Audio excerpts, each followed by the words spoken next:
it's a real joy to be here in Belfast. I always love coming up here. I think one of the places in these islands where something special is happening. Out of the trauma and the hardship and the suffering, something wonderfully creative, I think, is happening in the city.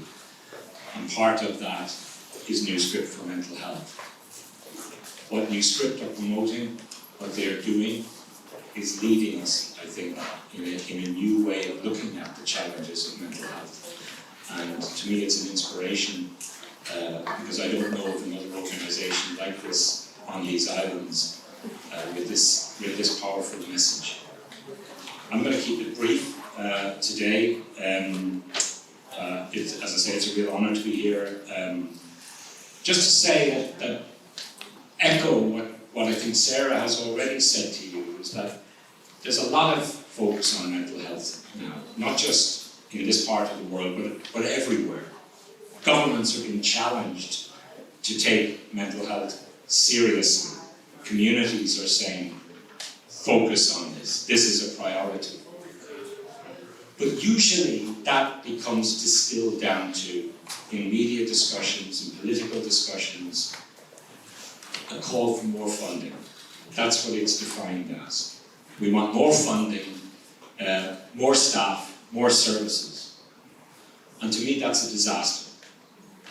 Because what's there at the moment is not serving the needs of people.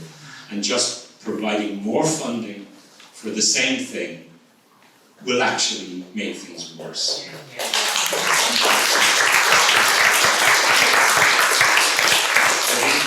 I think we have to really pull back from that simplistic message that that's something that is just we want more of the same, because we don't. What is offered to people at the moment when you go to mental health services in Britain and Ireland, by and large, there are exceptions and there are good places and good people, but by and large, what you get is a diagnosis and a drug, and if you're lucky, a few sessions of therapy, and then you get another drug, and so on. And so many people end up just medicated, really, and that's the vision that people are provided with. I think that's, as I said, a disaster.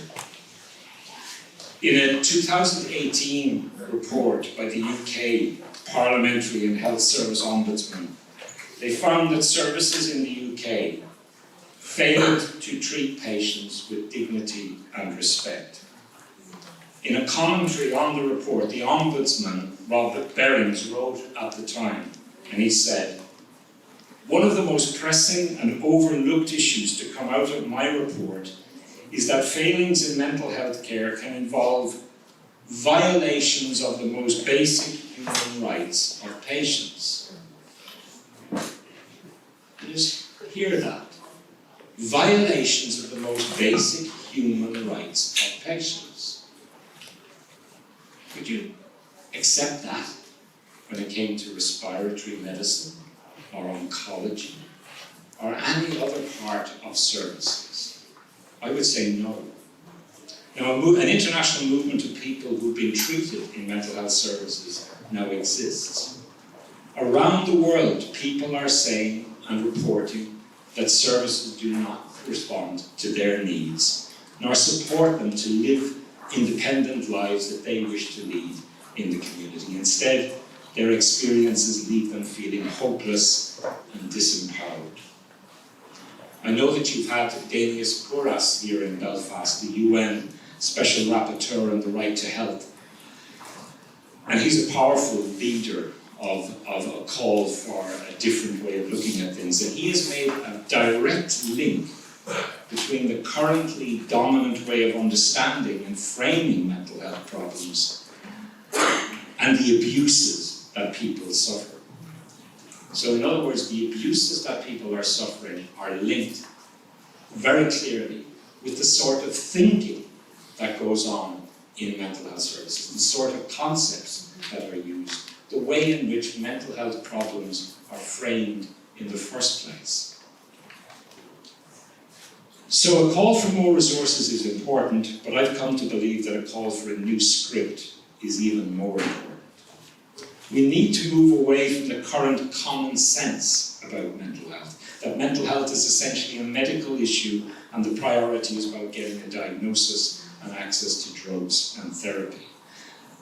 This narrative, while dominant everywhere, does not fit the facts. That's simply the case. In reality, most mental health problems stem not from faulty biology, but from different forms of economic and social oppression that create states of disempowerment, despair, and alienation. And they are helped, in the main, by the generation of meaning, solidarity, and hope. To me, this is about democracy. Now, let's be clear. Democracy is not about just ticking a box every 4 years. Real democracy happens when ordinary people have some degree of control over their lives. This is about economic rights, personal, social, and cultural rights, but it is also about gaining power over the words and ideas that shape our lives. What we have at present is a discourse, a common sense that has been shaped deliberately, I believe, to serve the needs of the pharmaceutical industry.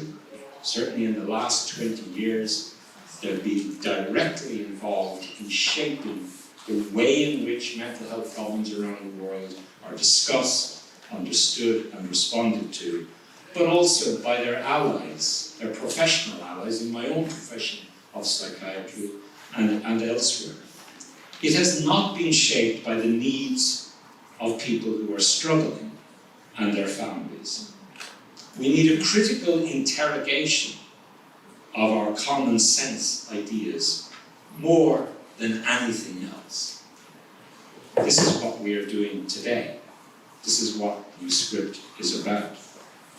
So events like this today are a part of our international struggle for democracy.